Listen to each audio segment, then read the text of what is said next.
Imagine a war so brutal it starved 1 million people, and then imagine it stops for a football match. A single man walks onto the pitch and the gunfire disappears. But did the war really pause for Pelé? Let's find out. Crack open Latin America's boldest secrets. Fact-checked, footnoted, and irresistible. I'm Arturo, and this is LatinLora, Crónicas y Curiosidades. From Latin America's history to mysteries and true crime to local legends, whispering Latin intrigue. Every tale is triple verified in archives before it reaches your headphones. Hit subscribe. Fresh revelations drop every week, ready for your next campfire debate. The king, the war, and the myth. Did Pelé really stop a civil war? It was January 1969. Nigeria was bleeding. The country was 2 years into a civil war that had torn it in half. Cities were shattered, villages razed, starving children with sunken eyes clung to life as the sound of machine guns echoed across the southeast. The world looked away, and then football arrived, or more precisely, a god in cleats, Pelé. Number 10, O Rey, the king. As the story goes, his team Santos FC landed in Lagos to play an exhibition match. Within hours, something miraculous happened. The chaos stopped.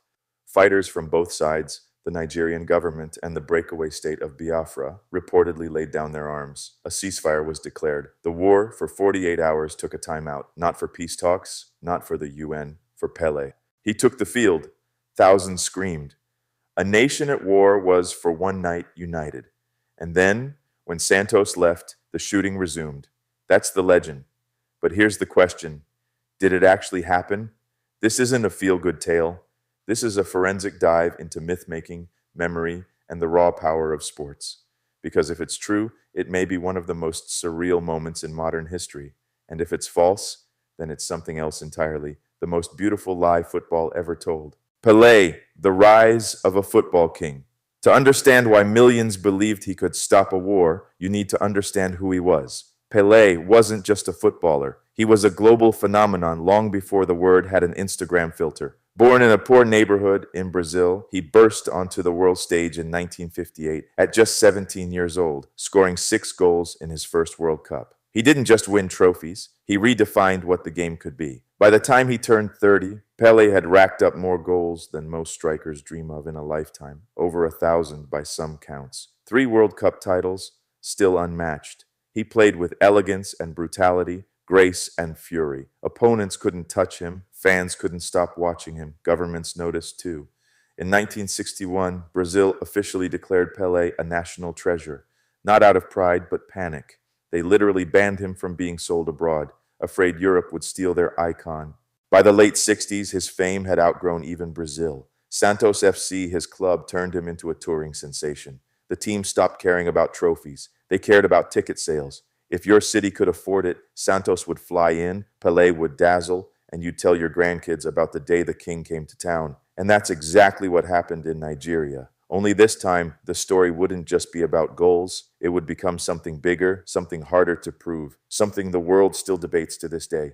Nigeria, 1967, 1970, a nation at war. Before we unravel the myth, we need to understand the fire Pelé walked into. In July 1967, a part of Nigeria vanished. The southeastern region, dominated by the Igbo ethnic group, broke away and declared itself a new nation, the Republic of Biafra. It wasn't just politics, it was survival. After a series of military coups and ethnic massacres, the Igbo believed they were next on the chopping block. So they seceded. What followed was catastrophic. The Nigerian government refused to let Biafra go. War broke out, brutal, unrelenting. Bombs fell, soldiers marched. But it wasn't just bullets that killed. The federal military cut off supply lines. What came next was famine. Entire towns starved. Children wasted away in front of cameras. The world watched in horror and mostly did nothing. By the time Pelé arrived in 1969, over 1 million people were already dead. Biafra had no army left, just barefoot boys with rifles. Nigeria had tanks, Soviet jets, and British advisors. The outcome was inevitable. The only question was how long the suffering would last. But the war wasn't everywhere. Lagos, Nigeria's capital, lay far from the front. Though tense, it wasn't a battlefield. The streets still bustled, markets still opened, and stadiums, they could still fill with fans if the right man came to play. So when news broke that Santos FC was coming, that Pelé was coming, everything stopped, at least in Lagos. Tickets were printed, security forces mobilized. Government officials cleared their calendars. Some even hoped this moment could bring something deeper, not victory, not peace, but maybe for a few hours something else, normalcy. That hope would be tested the moment Santos touched down. When Pelé came to Nigeria, the matches that made a myth, they landed in Lagos under a heavy sky. It was January 1969. The Santos FC charter touched down like a royal envoy. On board, Pelé sat calm in his seat, unaware, or maybe just unbothered, that he was entering a country at war. If he had nerves, he didn't show them. The team was used to this. They'd played on volcanic ash in Costa Rica, through political riots in El Salvador, even under military escort in the Congo. But Nigeria was different. Here, the war wasn't theoretical, it was happening. In the southeast, civilians were starving to death behind military lines. And yet in the west, Lagos moved with an eerie rhythm. Shops open by day, soldiers by night, newspapers half censored and half in denial. The country was in flames. And yet tickets to Pelé's match sold out. The first game was scheduled for January 26, 1969, at Oniken Stadium. Santos would face Nigeria's national team, the Green Eagles. Thousands lined up outside the gates. Military checkpoints dotted the streets. Armed guards stood on rooftops. It felt more like a summit than a sporting event. And then the king walked onto the pitch. The roar was deafening. No sides, no tribes, no war, just awe. Pelé scored twice that day. Each goal brought a kind of eruption, not just of joy, but of disbelief. This wasn't some grainy figure on television. This was Pelé, here, in Nigeria, slicing through defenders like a man from another planet.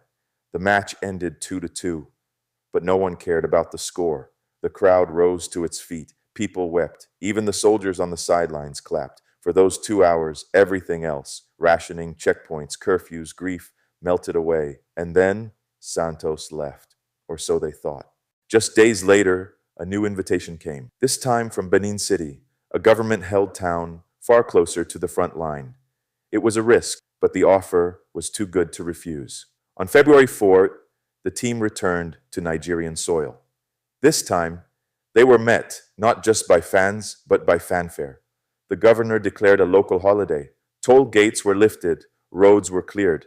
Some say even the Sapele Bridge, the symbolic gateway between federal Nigeria and Biafra, was opened to let in civilians from both sides. Whether that last detail is true or not doesn't really matter. What matters is that it was believed. At Ogbe Stadium, more than 10,000 crammed inside. Thousands more were locked out. When Pelé walked onto the grass, the roar echoed across the city. The governor gave him a carved walking stick. The crowd gave him their hearts. This time, he didn't score, but he danced with the ball. He threaded passes. He made defenders dizzy. He gave them the show they came for. Santos won the match 2-1. But again, nobody came for the result. They came for the moment, for the memory, for the myth. That night, as the players boarded their plane out of Benin, one of them reportedly looked out the window and said, "Listen." In the distance, they heard it. Gunfire. The war hadn't stopped. Not really. But for 90 minutes in Lagos, and another 90 in Benin, it felt like maybe it had. The legend spreads. How a myth became history. It didn't take long for the whispers to begin. Not in Nigeria. Not yet. But back in Brazil, stories started to surface. Stories that Pelé didn't just play in a war zone, but that he'd paused the war itself. At first, it was casual. A boast passed around Santos' locker rooms, a quote in a local paper. Maybe a journalist heard it secondhand, maybe a teammate said it as a joke. But over the years, the legend took shape, grew legs, grew wings. By 1990, a Brazilian sports magazine printed it plainly. Pelé's presence in Nigeria brought about a ceasefire. Then came documentaries, interviews, a line dropped in a Pelé profile, a sidebar in Time magazine. Suddenly, the story was everywhere, and no one questioned it. It was too good. The king of football walks into a war zone. The guns fall silent. The world watches. The king departs. The killing resumes. It had everything: conflict, redemption, spectacle, and magic. It was football's version of the Christmas truce on the Western Front, but instead of soldiers singing carols, we had Pelé juggling a ball through a minefield. Eventually, even Pelé leaned into it. He didn't invent the story, but he never denied it. Why would he? It cast him as more than a man. It made him myth. In interviews, he'd smile softly when asked. Yes, he'd say, I'm told the war stopped. In one tweet, he called it one of his proudest moments. The king of football, the man who stopped a war. Who would want to fact check that? But someone did. In 2015, a Nigerian-born historian named Olajo Ayegbayo went digging. He pulled newspaper archives from Lagos and Benin. He interviewed witnesses. He combed military records. What he found was silence. There was no mention of a truce, no record of a ceasefire, no orders from generals, no coverage of any peace pact in the Nigerian Daily Times or The Observer. The war, it turned out, had never stopped, not for a day, not for a match. And yet, how do you kill a story once it's been told 1,000 times? You don't, because by then, it had become something bigger than truth. It had become hope. Most legends don't start with lies. They start with truths, small ones, that get stretched, repeated, and wrapped in nostalgia until no one remembers where the facts ended. The myth of Pelé halting a war is no different. Yes, there was a heavy military presence in Lagos and Benin during the matches. Soldiers lined the stadium rooftops. Armed vehicles patrolled the streets, not to intimidate the public, but to ensure nothing went wrong. The Nigerian government knew what Pelé's presence meant. He wasn't just a footballer, he was a guest of honor, a walking headline, a political opportunity. So yes, they brought out the troops. Yes, there was a holiday declared in Benin City on the day of the match. It's true, the governor gave workers the day off, shops closed, schools were shuttered. The entire city leaned into the spectacle. You could argue, with some fairness, that war took a back seat, at least locally, for the sake of a football match. And yes, the Sapele Bridge was opened, tolls were lifted, roads cleared. Did that mean Biafrans were allowed to cross? There's no record. But the symbolism was rich. A bridge connecting a country at war, opened on the day Pelé came to town. It doesn't take much imagination to see how that image, repeated enough, could evolve into something grander. Even the lack of violence in Lagos and Benin during those days fed the fire. Those cities weren't battlegrounds, not at that moment. But if you were a civilian sitting in a packed stadium, watching Pelé score while no gunshots echoed outside, it might feel like a truce. Memory works that way. It stitches feelings into facts. Add to that the power of hearsay. Pelé's teammates, years later, told stories of hearing gunfire resume as their plane left Benin.